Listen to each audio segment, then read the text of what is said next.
नमस्कार, गीताज कुकिंगमध्ये आपल्या सर्वांचं सहर्ष स्वागत आहे। मी आज घरच्या घरी स्वच्छ आणि स्वादिष्ट असं श्रीखंड बनवलं आहे। तर मी म्हणलं याची रेसिपी तुमच्यासोबत पण शेअर करावी। तर बघा मी कशा पद्धतीने श्रीखंड बनवला आहे। तर सर्वात अगोदर मी घरीच हे 1 लिटर दही बनवलं होतं। रात्रीच गरम दुधामध्ये इरजण टाकून ठेवलं आणि अशा प्रकारे घट्ट दही माझं बनलं होतं। एकदम सपक होतं दही, त्यामुळे मी ह्याला श्रीखंड बनव असं म्हणलं। आणि बघा एकदम घट्ट दही मी घेतलं होतं। एक पातळ कॉटनचा कपडा घेतला, त्यामध्ये सर्व दही वतून घेतलं आणि असं सर्व चारी बाजू कोणी उचलून बघा खाली सगळं पाणी गळत आहे दह्याचं। अशा प्रकारे आपल्याला सर्व पाणी दह्याचं नितळून घ्यायचं आहे सर्वात अगोदर।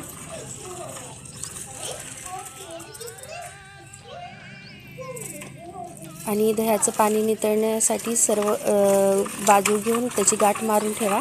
आणि मी काय केलं आहे, एका कटोरीमध्ये माझ्याकडे जाळीची प्लेट होती, त्या प्लेटवरती मी ते दह्याचं जे बांधलेला कपडा आहे तो ठेवला आणि त्यावरती एक जडसर असं बत्ता ठेवला आहे। तुम्ही जडसर असं पोळपाट वगैरे काही त्यावरती ठेवू शकता। आणि हे 4 ते 5 घंट्यासाठी तुम्हाला ठेवून द्यायचं आहे। 4 ते 5 घंट्यामध्ये याचं पाणी सर्व वितळून निघून जातं आणि आपला चक्का एकदम छान पद्धतीने घट्टसर असं तयार होतो। दुसरीकडे तोपर्यंत मी बदाम, काजू मी हे बारीक करून घेत होते। तुम्हाला हवा असेल तर तुम्ही याच्यामध्ये पिस्ता, मनुके हे सुद्धा तुम्ही ॲड करू शकता तुमच्या आवडीनुसार। मी बारीक असं बनवून घेतलं। बघा 4 ते 5 तास झाले आहेत आणि माझा एकदम चक्का घट्टसर असा बनून तयार आहे, बघू शकता। जरासुद्धा यामध्ये पाणी राहिलेलं नाही आहे, हाताला सुद्धा चिपकत नाही, इतका असा घट्ट छान असा चक्का तयार आहे। आता हे चक्का एका भांड्यामध्ये काढून घेऊयात। बघा एकदम कपड्याला सुद्धा जरासुद्धा चिटकला नाही आहे, कारण आपण पाणी सगळं व्यवस्थित नितळून घेतले। चमच्याच्या साहाय्याने आता याला आपण हलवून घेऊयात। मिक्सरमध्ये अजिबात फिरवायचं नाही आहे, मिक्सरमध्ये जर फिरवलं तर ते सगळं मिक्सरला चिटकून बसेल आणि तुमची खूप परेशानी होईल ते काढण्यासाठी। म्हणून चमच्याच्या साहाय्याने तुम्ही ह्याला फिरवून घ्या। आणि त्यानंतर मी आता मिक्सरमधून साखर बारीक केली आहे। जवळपास 1 वाटी साखर 1 लिटर दह्याला लागेल। तुम्ही तुमच्या आवडीनुसार, तुम्हाला जसं गोड आंबट आवडतं श्रीखंड त्यानुसार तुम्ही साखर ॲड करू शकता।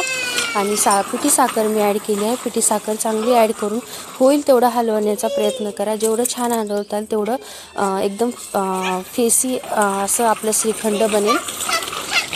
त्यानंतर मी केशर दुधामध्ये भिजत ठेवलं होतं। केशरचं दूध मी त्यामध्ये ॲड केलं आहे, त्या जेणेकरून कलर खूप छान येतो आपल्या श्रीखंडला, पिवळसर असा कलर येतो। त्यानंतर काजू बदामचे तुकडे टाकून तुम्ही गार्निश करू शकता। व्हिडिओमध्ये दाखवल्याप्रमाणे तुम्ही असे तुकडे घालून मिश्रण परत एकदा हलवून घ्या। आता आपण याला फ्रीजमध्ये थंड करायला ठेवूयात। श्रीखंड थंड असेल तर खूप छान लागतं।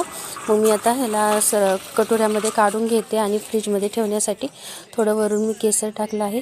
आता काजू बदामचे तुकडे टाकते आणि मी फ्रीजमध्ये याला थंड करायला ठेवून देते, जेणेकरून आपला श्रीखंड तोपर्यंत थंड होईल।